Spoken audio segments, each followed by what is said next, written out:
Yo, what up, y'all? Back again already. That was fast, huh? Something God just brought to my spirit while I was driving just a minute ago, and still driving. And I watched a movie once. It was called Get Up. It was the story of James Brown, Chadwick Boseman, R.I.P., rest in heaven, R.I.H. And he had said, as a character, something along the lines of, first you gotta learn it, then you can earn it, and so on and so forth. And I applied that, like, I don't know, it just came to my mind, like, that's how God is. You know, how can I live the life that I desire, you know, as I go through making mistakes and go through dropping the ball and fumbling and trying to get back up and all those things, you know, going away from Him, not feeling worthy, and all the things that I cry about in my prayers alone by myself. How can I go about changing that if I don't learn of Him? You know, you gotta learn of God in order for you to be successful at living for God. You know, you can't just do it by just praying for it. I cannot do it by just praying for it, and trust me, I have tried.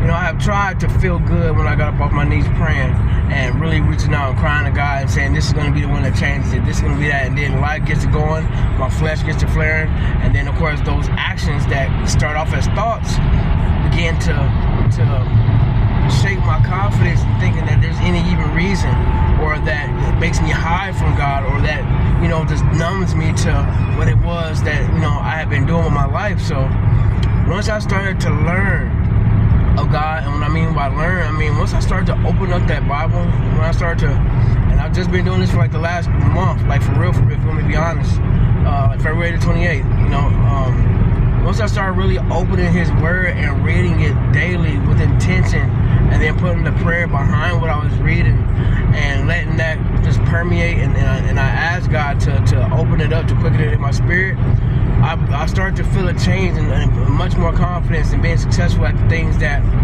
you know, I want to do, and especially when it comes to staying on that path. You know, how can you live for God if you don't learn of Him? You know, and all those blessings that you want, and all those things that you think that would feel nice and feel good, and this and that, how can you even begin to know how to act when God blesses you with them? You know, because a lot of times God blesses and we'll forget all about them because it feels so good what we got, and we think that that's the end. So long story short, you guys want to earn it, you got to learn it. You want to earn those spiritual treasures to lay up in heaven, you got to learn it. Learn of God, learn of Him. I'm going to do the same thing. That way we can earn this thing that God has for us. Peace and love, y'all.